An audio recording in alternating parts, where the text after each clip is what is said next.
¿Qué tal, chiquillos? ¿Cómo están? En la clase de hoy vamos a hablar sobre la segunda ley de Newton. Vamos a recordar un poquito sobre lo que habíamos visto en la sesión anterior cuando hablamos sobre la aceleración. En aquel entonces habíamos definido la aceleración como el cambio en la velocidad con respecto al tiempo. Eso nos está hablando sobre lo que es la aceleración. Pero otra pregunta sería, ¿por qué las cosas aceleran? O decirlo de otra forma, ¿cuál es la causa de la aceleración? Y justamente aquí es donde entra la segunda ley de Newton. ¿Qué es lo que hace que un cuerpo acelere? Pues lo que hace que un cuerpo acelere es algo a lo que le llamamos fuerza. Esta fuerza puede ser de contacto o puede no ser de contacto. Lo vamos a ver más adelante. Por el momento vamos a quedarnos con las fuerzas de contacto, las cuales pueden ser de dos tipos. Puede ser, por ejemplo, un tirón o un empujón. Ahora lo que vamos a hacer es deducir la segunda ley de Newton, más o menos justamente como lo hizo él mismo. Vamos a hacer dos observaciones. La primera es que la aceleración es causada por una fuerza neta. Eso ya lo habíamos visto hace ratito.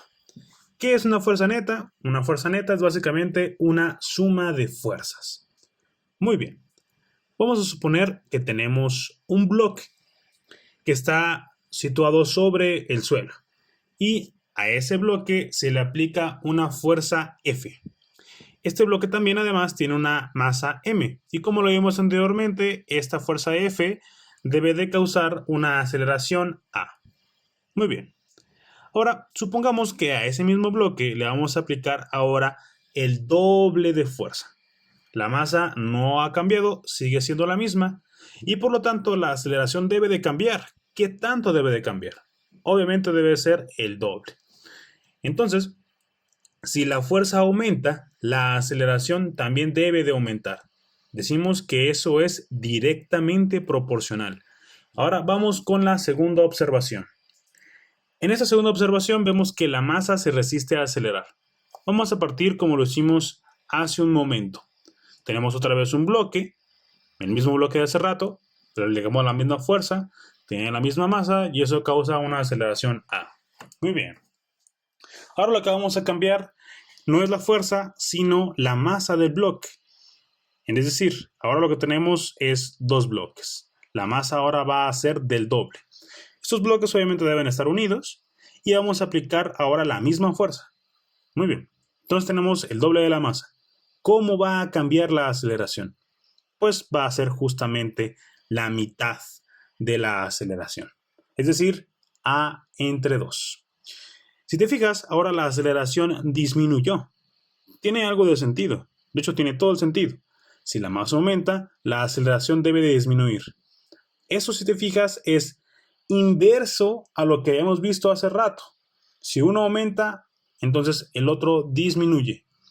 Es decir, la aceleración es inversamente proporcional a la masa. Y esto lo vamos a escribir como 1 entre m. Ahora lo que toca hacer es juntar estas dos observaciones de la siguiente forma. La aceleración dijimos que es directamente proporcional a la fuerza, por lo tanto debe de ir arriba. Y también dijimos en la segunda observación que la aceleración es inversamente proporcional a la m, es decir, está dividiendo. Y esto, señores, es justamente la segunda ley de Newton. Quizás en la secundaria tú recuerdas esta segunda ley de Newton como F igual a m por a. Pero realmente es lo mismo. Si la m la pasas dividiendo, obtienes lo mismo que tenemos nosotros en nuestra fórmula. Pero esta fórmula tiene más ventajas. Si tú la ves, directamente puedes entender la segunda ley de Newton. Si la fuerza aumenta, la aceleración debe de aumentar. Pero si la masa ahora es la que aumenta, entonces la aceleración debe disminuir. Entonces se ve directamente en la ecuación. La segunda ley de Newton diría entonces que la aceleración de un objeto es directamente proporcional a la fuerza neta que actúa sobre él. Tiene la dirección de la fuerza neta y es inversamente proporcional a la masa del objeto. Ahora toca hacer un ejemplo. Dice, un coche de 1200 kilogramos acelera a 8 metros por segundo al cuadrado. ¿Cuál es la fuerza neta sobre el coche? Los datos son muy obvios. La masa son 1200 kilogramos y la aceleración 8 metros por segundo al cuadrado. Nuestra segunda ley de Newton dice que la aceleración es igual a la fuerza neta sobre la masa. Pero como nos están pidiendo la fuerza, tenemos que despejarla. Y entonces nos quedaría que la fuerza neta es igual a la masa por la aceleración. Entonces, simplemente tenemos que multiplicar 1200 kilogramos por 8. Y eso nos va a dar 9600. 9600 newtons. Tenemos que hablar sobre estos newtons. Estos newtons son la unidad de la fuerza. Y en nuestra segunda ley de Newton decimos que la fuerza neta es igual a la masa por la aceleración. Entonces, en cuestión de unidades nos quedaría kilogramos por la masa sobre el segundo al cuadrado. Justamente eso es un newton. Un kilogramo por la masa sobre el segundo al cuadrado. Ahora vamos con el ejemplo número 2. Un coche viaja a una velocidad constante de 100 km por hora cuando la fuerza de empuje es una constante de 10.000 newtons. ¿Cuál es la aceleración del coche y cuál es la fuerza de resistencia del aire? Tenemos dos preguntas. La primera dice que ¿cuál es la aceleración del coche? Si te sabes la respuesta, puedes ponerla aquí. Pausa el video y respóndela, pero te fijas, la velocidad dice que es constante. Como la velocidad es constante, la aceleración debe ser de 0, porque no está cambiando la velocidad. Muy bien. Ahora vamos con cuál es la fuerza de resistencia del aire. ¿Cómo lo hacemos para poder calcular eso? Para eso tenemos que imaginarnos que tenemos el coche y el coche está acelerando porque hay una fuerza de empuje que va hacia acá que es de 10.000 newtons. ¿Ok? Bien. Para empezar, ¿esta fuerza a qué se debe? ¿Cuál es el cuerpo que está empujando al carro? El cuerpo que está empujando el carro es el suelo.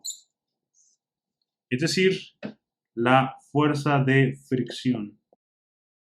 Eso está bien. La fuerza de fricción es la responsable de que empuje el carro, pero recuerda que la aceleración es 0. Si la aceleración es 0, eso quiere decir que la fuerza neta debe de ser 0. Y para que la fuerza neta sea igual a 0, entonces eso quiere decir que necesitamos otra fuerza, pero que vaya en sentido contrario. Entonces aquí la fuerza de resistencia del aire va en sentido opuesto y tiene que ser igual a estos 10.000 newtons. ¿Ok? Y esta sería la respuesta. Bien, chicos, vamos con la última parte. Uno de los objetivos del curso de Física 1, además de que entiendas la diferencia que hay entre rapidez y velocidad, es que entiendas también la diferencia que hay entre masa y peso. Vamos a comenzar hablando un poquito sobre las definiciones. Primero vamos con la definición de masa. Usualmente cuando defines masa en un curso de química o incluso si encuentras la definición en el diccionario, vas a encontrar que la definición es cantidad de materia. Y te la pongo aquí escrito entre comillas porque realmente es una muy mala definición de lo que es masa. ¿Por qué es mala? Porque cuando tú vas a ver lo que es materia, te va a indicar que es cualquier cosa que tiene masa. Entonces, pues es una definición redundante. Y pues básicamente eso se debe a que definir masa es algo un poco complejo. Realmente hasta hace unos cuantos años cuando se descubrió el bosón de Higgs en el LHC, no sabíamos o no teníamos, digamos, pruebas claras de por qué las cosas tienen masa. Realmente es un tema muy complejo. Pero para nuestro curso de Física 1, podemos simplemente quedarnos con la siguiente definición. Podemos decir que la masa es una medida de la inercia de un objeto. Bien, habíamos dicho que la inercia era la propiedad que tenían los cuerpos a querer mantenerse en su estado de movimiento, ya sea en reposo o con velocidad constante. Entonces, piénsalo. Si un cuerpo tiene mucha masa, va a ser difícil cambiar su estado de movimiento, ¿no? Es decir, si un cuerpo tiene mucha inercia, pues tiene mucha masa, ¿ok? Es relativamente obvio. Y por supuesto que se mide en kilogramos.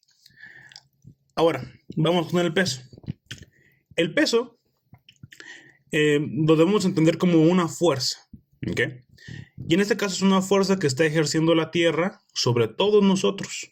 Realmente no solamente la Tierra. De hecho, si hablamos de peso en la Luna, pues entonces sería la fuerza que ejerce la Luna sobre lo que está a su alrededor. Podemos también hablar del peso en el Sol o peso en cualquier otro planeta. Realmente el peso lo vamos a definir como la fuerza gravitatoria. Y en este caso, como estamos aquí en la Tierra, entonces sería con la gravedad que tenemos aquí en la Tierra, que es de 9.8 metros por segundo al cuadrado. Vamos a dejar esto más claro con el siguiente ejemplo. Dice, calcule el peso de un astronauta de 70 kilogramos y vamos a comenzar diciendo que será en la Tierra. En este caso, la masa claramente son los 70 kilogramos del astronauta. En la Tierra, por supuesto, que la gravedad es de 9.8 metros por segundo al cuadrado. Y tenemos que utilizar nuestra segunda ley de Newton, la cual dice que la fuerza es igual a la masa por la aceleración. Pero, ¿cuál aceleración? Pues justamente la aceleración gravitatoria. Entonces, el peso lo vamos a escribir como Fg. ¿Por qué Fg? Porque acuérdense que el peso es la fuerza gravitatoria. Y entonces, en lugar de ponerle m por a, vamos a escribir m por g. Y entonces el peso del astronauta simplemente serían los 70 kilogramos multiplicados por los 9.8 metros por segundo al cuadrado.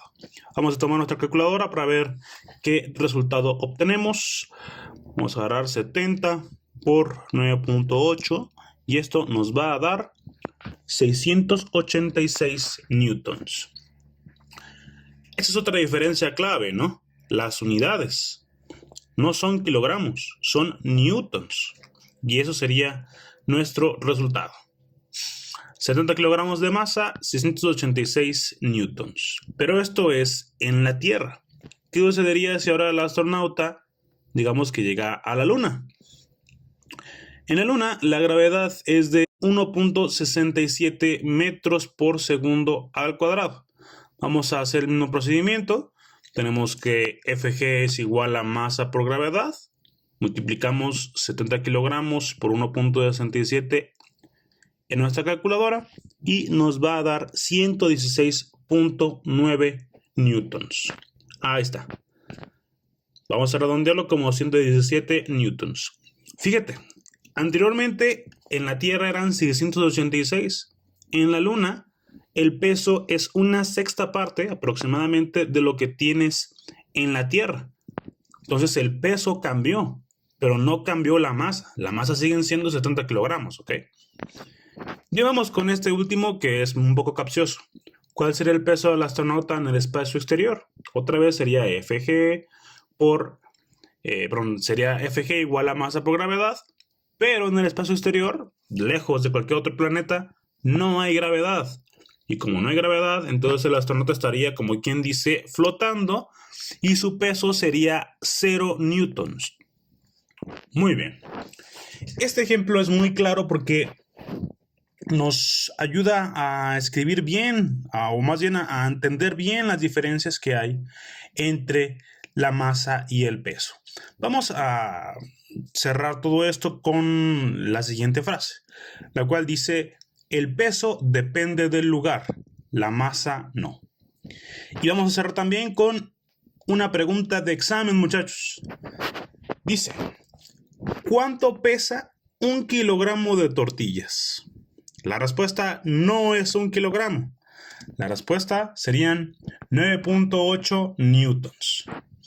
Eso es todo, muchachos. Sean buenos.